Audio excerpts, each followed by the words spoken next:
can sometimes feel like a lot, but you don't have to do it alone. I strongly believe that we're stronger together.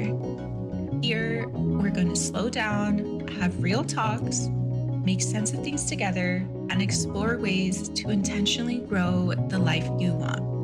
We're going to talk about mental and physical health, relationships, money, work, and community. Welcome to Rooted in Intention with me, Karina Gomez.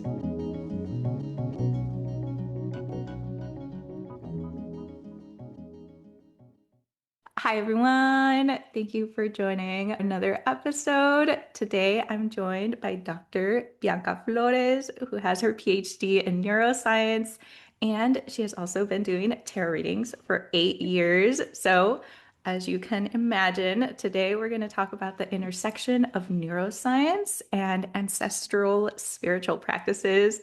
So, Bianca, thank you so much for joining me today. Thank you so much for having me. I'm excited to be here. Yeah. And because I think the thing with like ancestral and spiritual practices, it's one of those things that so many people consider woo-woo. So I think we're going to have a lot of fun learning about the science behind them. Yes. Yeah. Yes, and I think that's a big misconception generally, no matter the ancestral region you come from, like there was likely practices that, your ancestors did to help regulate your nervous system, and that's pretty much what it is at the end of the day. Like, how do you regulate your nervous system? Okay. So to get us started, I am really curious. What did you start off with first? Did you already practice ancestral practices growing up, or did you start off with neuroscience and then you started leaning into some of the ancestral practices? Well, I think it's one of those things that you don't realize, like, especially in like a lot of Latino families, you don't realize like, oh, like that's maybe not considered a standard practice. I have two parents and they also were kind of like very open like that. But my grandmother on my mom's side, she was like, she just like always knew stuff. And she, like, I very like lovingly say this, like she was like the head bruja. She's still with us. She's, much, much older, but she always knew things. Whenever I had like a bad dream or anything, she knew like what it represented. She knew like a tea to give whenever I wasn't feeling well. Like she just knew things. And I don't know how she knew things, but it could always, be the whole like grandchild grandparent connection. But yeah, so I think it came a lot from that and like the whole limpia aspect. Um I thought they were common, but I don't think they are as common as I thought. Again, so I mean, I grew up in Iowa, so there weren't really a lot of Latino families like back in the early 90s, early aughts. So I was like, oh, maybe this isn't common practice. But I was kind of like a bookworm. So I loved going to the library. I just like enjoyed learning stuff. I also just like I feel like that probably goes along with just like knowledge and information and being like a chismosa. Like I just enjoyed knowing things. And so it was just one of those things that's just like when I was a kid, like it was normalized for me. The incense. I remember going to metaphysical fairs with my mom. Like she would go see like card readers and psychics and all that good stuff. My dad, he's definitely very open, but I think it's one of those things where I think he was more open about those things in his younger years, and now as he's gotten older, he focuses more on like Christianity. But I also know, like, as Latinos, we love to mix our practices because colonialism, Mhm. colonization happened. We had to, I mean, ancestors of the past, like, had to survive and mix things. So I think that's where I draw a lot of this stuff. I always say, like, oh, I'm a Mexican Catholic. I'm not like an American Catholic. Because I think Mexican Catholicism has different attributes to it and different characteristics, especially with all the different saints that we'll work with that aren't necessarily common in like American Catholicism or, even celebrating Day of the Dead and all of that. So, Mhm. um, yeah, so I guess the short answer is I think the metaphysical came first and then the neuroscience, like formal learning of neuroscience came after because I studied neuroscience in undergrad. And then just after undergrad, I went directly to do my PhD at Vanderbilt and I studied neuroscience there. Um, and it was just all really fascinating to me. So I studied neurodegenerative diseases. I focused on the peripheral nervous system during my graduate school work, which is basically everything outside of the brain. So, Okay. yeah, so our nerves, specifically, I focused on the dorsal root ganglion, which are like these clumps of cells that are on either side of your spine and essentially help you feel and sense Mm. and move things. And so, yes, so it was quite a journey, but then I went to go do my postdoc directly after graduate school. I graduated during the pandemic, so it's just a weird time. The pandemic was a weird time. Yeah. And so, but it was throughout this time that I would just, graduate school stressful, my postdoc was super stressful. I was in Baltimore. I didn't have any family. It was also super cold. Like it was just a stressful time. And that's when I noticed like, oh, I would lean more into those practices. So like if I had a Mhm. bad day at work, I'd be like going home and cleansing. I'd Mhm. be doing egg cleansings. I would be like doing the incense. I'd be doing all of that, like the copal cleansing and stuff like Mhm. that. Yeah, I just thought it was something that helped, and of course, I have to mention like the breathing goes with it, and that's kind of what helps to aid the process. Mhm. There's a lot of things that go into the sensations of a cleansing and how it works and why it works. But I think it's one of those things that just because it's not necessarily championed in Western science doesn't mean that there's not a science to it or that there's not an understanding to it. Mhm. So I always say I live in an and world, not an or world. So like both things can be true at once. Like I will go take my antibiotics and I'll also go get a cleansing. Yeah. So that's kind of like that's where I stand. It's Yeah. not, this or that. It's both. Mhm. I love that because we have to have the combinations of things, and things are not black and white just naturally. Just from my own therapy experience, there's a lot of black and white thinking that I had to break down. So completely agree. And I'm curious, did you intuitively do limpias when you went back home from college, or was it something where you were already starting to understand the neuroscience behind some of the practices that you had at home? Yes. Okay. So just want to clarify on the timelines.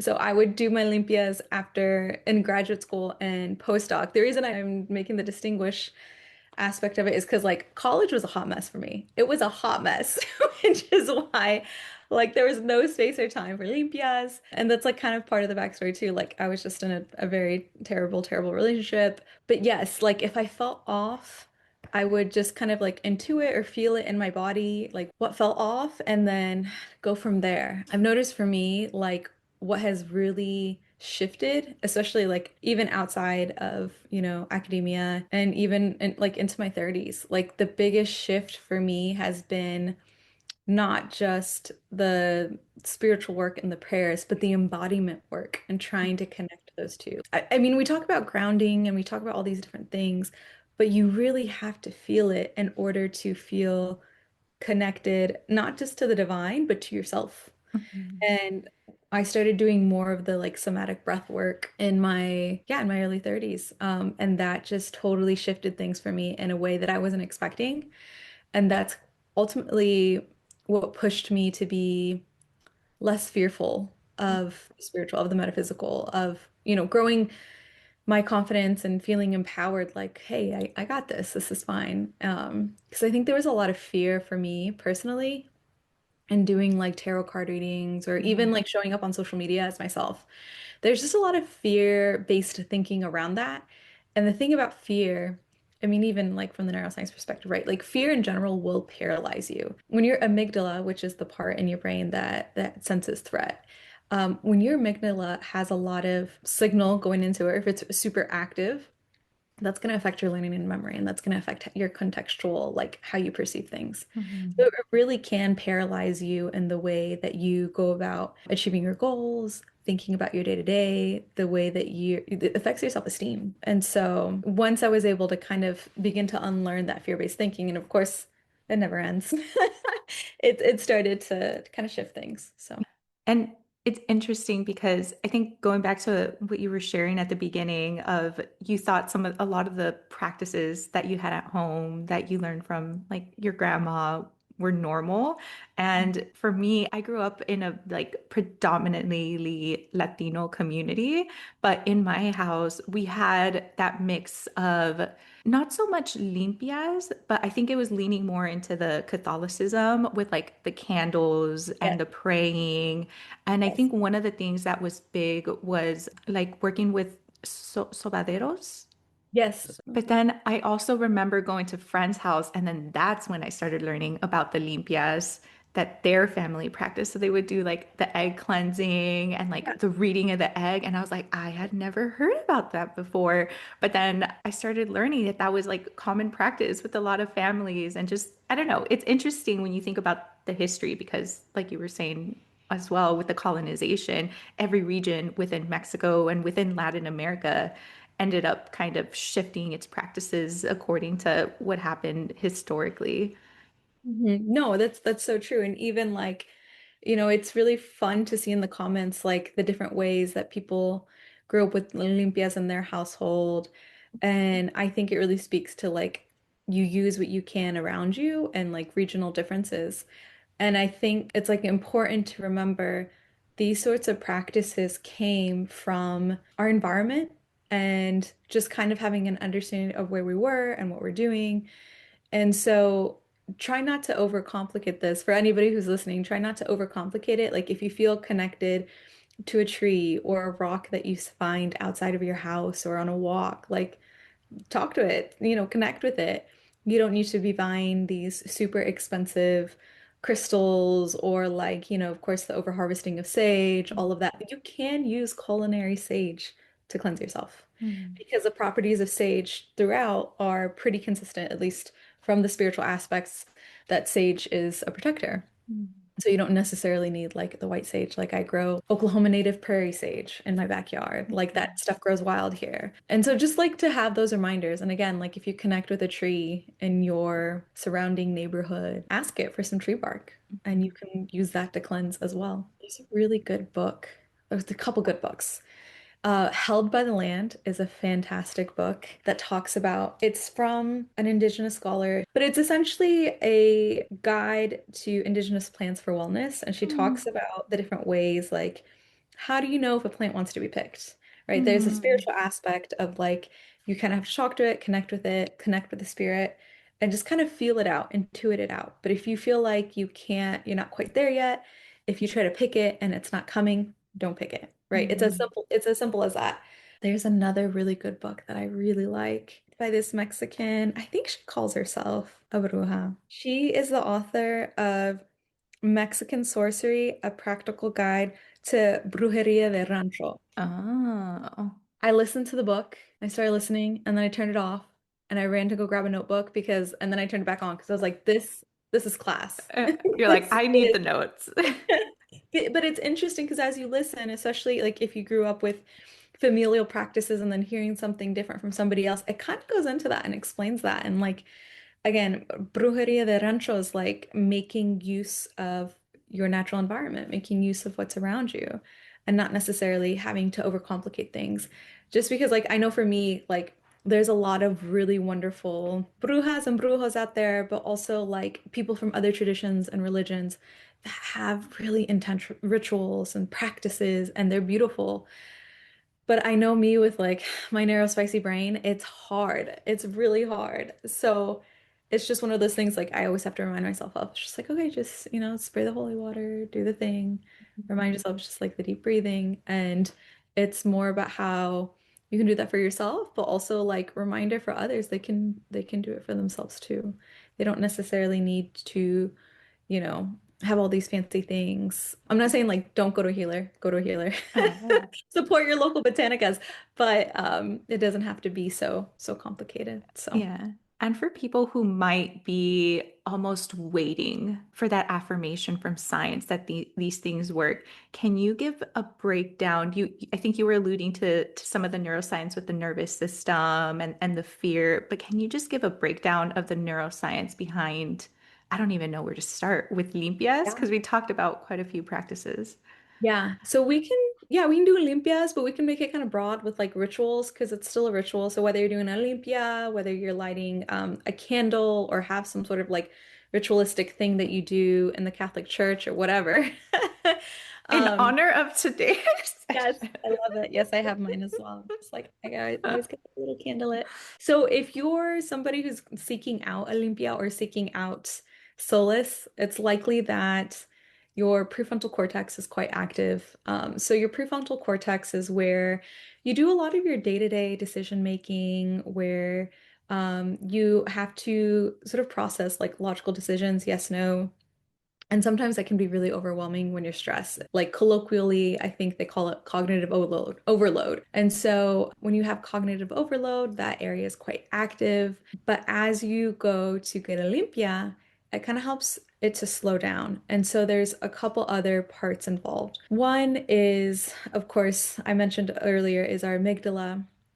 So when you're doing a lot of the deep breath work, you're able to essentially decrease any sort of input that's going into your amygdala because you might have the memories or the learning aspect of like, oh, when I go and get Olympia or when I'm doing this ritual, you have the learning and memory from like your hippocampus that it's like, oh, okay, like this is fine, this is okay. As well, I'd be remiss to not mention our olfactory bulb if like they're burning incense. Our olfactory bulb is directly connected to our hippocampus, which again brings back those memories of maybe from when you were a childhood or maybe when you had Olympia before and you felt like it really helped you. Our somatosensory cortex is a big one. So I don't know if you're familiar with the homunculus, but essentially yeah, so it's this really cool, if you Google it, it's Homonculus. And it's essentially just like a figurine of this person. And basically, like, it maps like the size of the body regions into like that somatosensory cortex. So for example, like the hands on the homunculus are really huge because our receptors on our hands are quite sensitive, or Mhm. like our head is big on that figure because again, there's a lot of nerve endings on that. So with that being said, like if you're doing a plant limpia, you might feel the sensation from whatever plants your curandero is using, as well the smell, or even like, for example, like stinging nettle. Mhm. That's one that somebody might use for like arthritis. Stinging nettle does cause a reaction, so you'll feel that. Mhm. So Mhm. again, the somatosensory cortex plays a big role in that, and receptors on our skin. Our default mode network, so DMN, is multiple regions in our brain that interact and have activity and is responsible for our own self-narrative, for contextualizing things, for just sort of overall understanding. And so if you're doing Olympia, especially depending, again, it's going to be different on depending on who you go to. There's no necessarily wrong or right way since it's regionally based. If the person is kind of like asking you questions and being like, hey, I see this or I feel this, Mhm. that is going to be active as well. Our insula is also about like self-perception and like, thinking about where physiologically what's happening. So if we're feeling any sensations in our body, that's part of it. Our brainstem is also important because it's connected to any intense feelings you might have. So I bring this up specifically because I've seen some comments where some people say like I threw up after my Olympia or I passed out or whatever. Mhm. It could be because, again, if you are going to have Olympia, you might already be stressed. So it's essentially the shift between your like fight, flight, and freeze mode, shifting back into your rest and digest mode. And when that happens, your brainstem can become active and it's connected to your gut and vagus nerve, which can then control like all of that, the gag reflex. So, um, yeah, and of course the hypothalamic pituitary axis, HPA axis, which is also involved in our stress levels. It's the direct connection from the brain to the gut. I feel like we're gonna need a diagram for Yeah. this. I know. Oh my God, it's been so long since I've like drawn out pathways and stuff. So it might be a minute, but yeah. So again, there's so many different things involved, and the fact that our ancestors understood this, I think, is not actually phenomenal. Like they had generations and decades to learn this. So like I trust that wisdom, but I also know that it's like that marrying that wisdom with current science today as we understand it. Because my Roman Empire is like I think about weekly what the Aztecs knew. Like I want to know what sort of mathematical formulas they knew. I want to know about their astronomy. I want to know Who looked at a piece of corn and thought, wow, let's do some biomimicry, which is what we call it today. Let's do some biomimicry and see if we can fit our stones exactly like that and if it makes sense and if they move. And then they did that, and then the stones don't move. Like when they were building the walls, they essentially noticed that it followed patterns of corn kernels on a cob. Like who thought of that? Yeah. Like that is and like, who is thinking about that today? Mhm. Maybe somebody, maybe nobody. I don't know. But to me, like, I think about all of that knowledge often and how sad it is. A lot of it was lost. Destroyed. And not, Not just yeah, lost, literally destroyed. destroyed. And of course, like, not pouring one out just for them, but for like all the cultures that their knowledge destroyed by colonization. But of course, we are where we are today. Yeah. And yeah, so I think I don't know how I got onto that, but I think about that I have all. like so many questions like firing in my brain, but one going back to the technical piece around neuroscience, you were mentioning the vagus nerve for some of the people that might react physically to a Yeah. limpia. Can you share a little bit more about the vagus nerve? Because I know I've heard that kind of thrown out there quite a bit, and I don't know if I Yeah. fully get it. Okay, so the vagus nerve does do a lot. If you were to mention any like region in the brain, be like, yeah, it does a lot.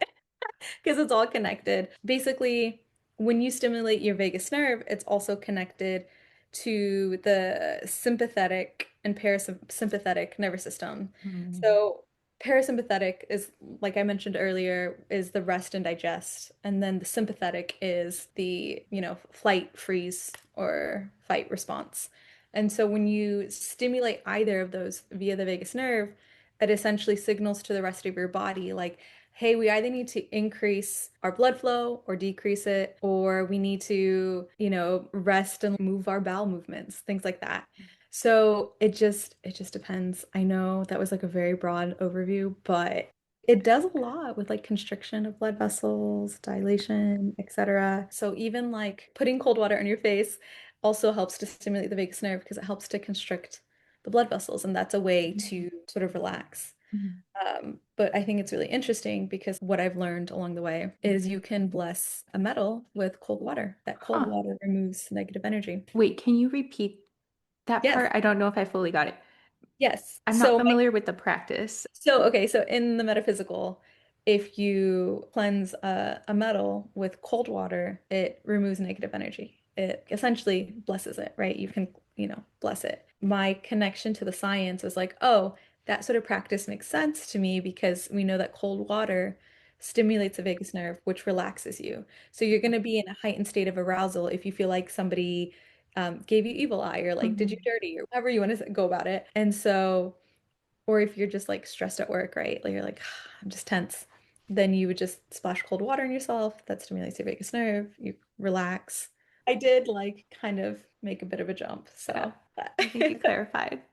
Okay, and then one of the other questions you were saying about your Roman Empire and all the questions that come to you around how people were thinking about these things that we're kind of disconnected from nowadays and maybe not thinking Mhm. about as much in society at large.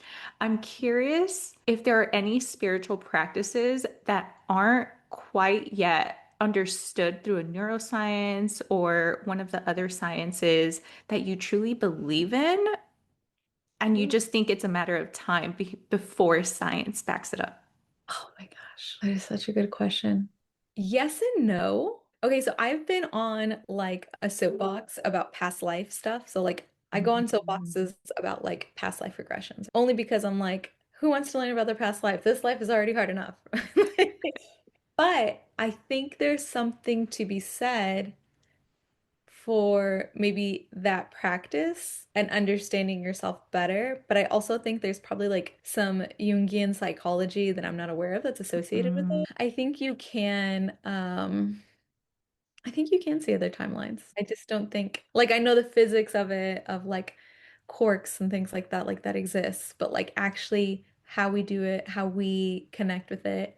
I wouldn't be surprised if there was like something in the brain that like allows us to do that by reaching like a particular meditative state through breath work. I wouldn't be surprised if that eventually came out, or like seeing people from other realms. Again, other timelines. I'm like, it'll be a long, long time, I'm sure, before we can see all those things, and it might be actually kind of scary. Yeah. Trying to see multiple things at once. But I think something like that, Mhm. I believe that people can do it and see it. I personally don't know how, Mhm. but I like don't doubt it. That would be super fascinating because one of the things that is coming to mind is interstellar and even the idea of additional dimensions. And I feel like if it's been in a movie, it's just a matter of time before we get the science and get a better understanding of how it all works out because those ideas are coming from somewhere, you know? Yes, I Yeah. agree. Yeah. So I'm like, yes, Interstellar, do the work. Motivate the scientists to figure this out. Yeah. And okay, Yeah. so we've also been talking quite a bit about the rituals and the practices, and I feel like the tarot cards are a little bit different. Can you share a little bit more about that practice and the neuroscience behind it? Yeah. Ooh, okay. I will say there are, again, a lot of overlapping regions, but the tarot's interesting because you add in the symbols. And so there's a lot more like learning and memory and contextual stuff at play, again, with like the DMN, the default mode network, where there's like all these different brain regions communicating to one another. What's also interesting is there have been, like, how people will sometimes use tarot to talk about like positive outcomes or possibly negative outcomes, just because I think tarot is a great self-reflection tool to look at possibilities and potentials in the same way that you might mind map, different directions for yourself or what you want to do in life, school, career, whatever. I think the tarot does that, but it's obviously been established with history and culture and other things. So, in addition to other brain regions that I haven't mentioned yet, our nucleus accumbens is associated with like positive outcomes. There's like a study from like 2025, I can send you it, that just talks about how the nucleus accumbens essentially is associated with more predictive positive outcomes because of just like the reward circuitry and how it's involved in motivation and pleasure. So is it when that region is particularly activated and you're saying the tarot helps activate that region?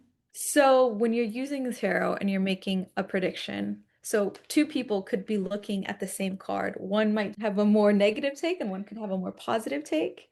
And so I'm saying for the person who might take a more positive take, say on the Tower card. So for anybody who's listening, the Tower card is just a card that some people don't always love to see. It just means like a lot of uncertainty or things changing very rapidly. Don't love to see it in love readings, but if you got it, you got it.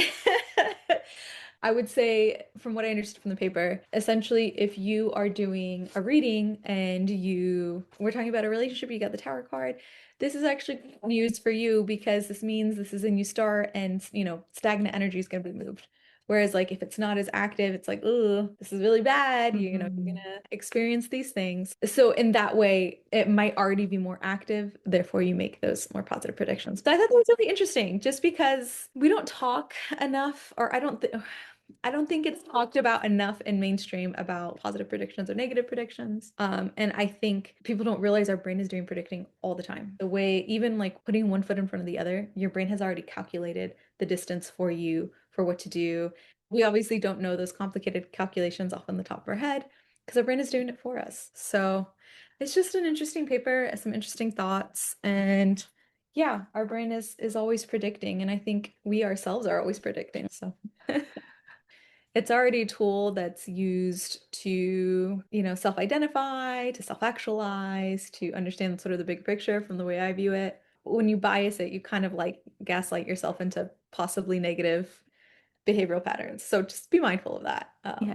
because it can be, what is the word? I mean, it can be bias. Yeah. So And I think that's a little bit of what I was hearing you say when you were saying that the tarot cards, like there's the signals. So there's obviously the interpretation that we're going to have. And I feel like it's that mix of, I guess it's hard because how much of it is intuition and how much of it is, like you said, either guessing yourself up or guessing yourself down. yeah, and I think it's just like, it's a practice that comes with discernment, and that's why it might matter who you go to as a tarot card reader, because your culture, your upbringing, most importantly, like the self-work that you have or haven't done matters. And I think that matters above everything, just because, there can be some similarities with cultures and experiences, but you don't want to go to a tarot card reader who's like projecting or who Mm. hasn't worked through some things and have certain blockages when they're reading. So, um, that's just something to be mindful of, but also like there's a tarot card reader out there for everyone. I always say like tarot card readers are kind of like coffee shops. There's like a ton of coffee shops out there, but still they thrive. A lot of them thrive and people have their favorites just Yeah. because of the way that they do things. Yeah. Same thing with card readers. Some people love a good card reader who will like tell them the negative piece, right? But some are like, no, I want more of like a balanced approach. It just really depends. I'm curious if you have thoughts around energy readings as well, because I imagine that with tarot readers, at least from what I'm aware of, there's like energy reading that Yeah. happens as well. I think like cleansings are also a part of energy readings because if you're sensing what's there, you're probably sensing some stuff. Or even if you're reading, you're also probably sensing things.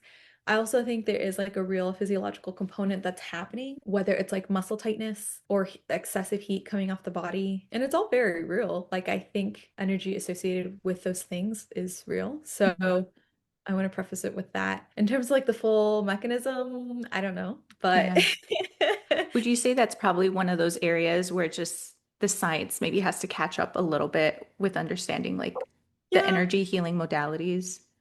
I'd say so. Like I said, I know like there are components that can explain pieces of it, especially with like the tinglings and stuff that might happen with Reiki or energy healings. Because you will feel real bodily sensations, and that's a real thing that happens in your brain and your body. But yeah, I think there's probably more work that definitely needs to be done with that and the research with that. So Well, if yeah. there's any researchers, any funders out there, there's work to be done. And I have one last question. Are there any questions that you wished more people asked you about neuroscience and spiritual practices that you want to share more about? I don't know if there's like any specific questions that I wish would be asked, but like I think I would want more people to ask themselves, why can't they coexist? Mm. Why does it have to be one or the other? I guess I would want to interrogate and have people interrogate me too. Um, why does it make sense that neuroscience and the spiritual aspects go together? Because to me, like, yeah, of course, neuroscience and tarot go together. Of course, neuroscience and meditation and breath work all go together. They all belong together. Um, and so, yeah, I guess it's the opposite. Like, why shouldn't they or why wouldn't they? Yeah. And I guess the way I think about it is sometimes it's just a different lens through which we're seeing almost the same exact thing. And I know when I took, I think it was an anthropology class, like that was one of the things of collecting data specifically in the social sciences was looking at it through at least three different methods and then coming to some kind of conclusion. And I feel like that's what we're doing sometimes with all of these different like sciences or healing modalities or spiritual practice is we're just observing the world through different lens and then creating definitions and ways of understanding the world through that lens. I agree. It's science. Yeah. Yeah. It's research. Well, thank But you for yeah, I joining me, really Bianca. I hope you had fun. I had fun. If anybody wants to follow or connect, you can find me at La Tarotina on all socials or on my website at www.latarotina.com. Wonderful. Get your tarot reading, folks. Wait, do you do tarot readings? I'm advertising. Yeah. I do tarot and I do lenormand cards. I also do, if you're local in OKC, I do sound bowls. I'm gonna start doing limpias soon. I haven't figured out how soon. Probably honestly dependent on the weather for me. Yeah. I'm like, I don't want to go out in the cold. Okay, thank you everyone, and let us know what you thought, what questions you might have by leaving a review and share with a friend who might find this interesting as well. Okay, bye.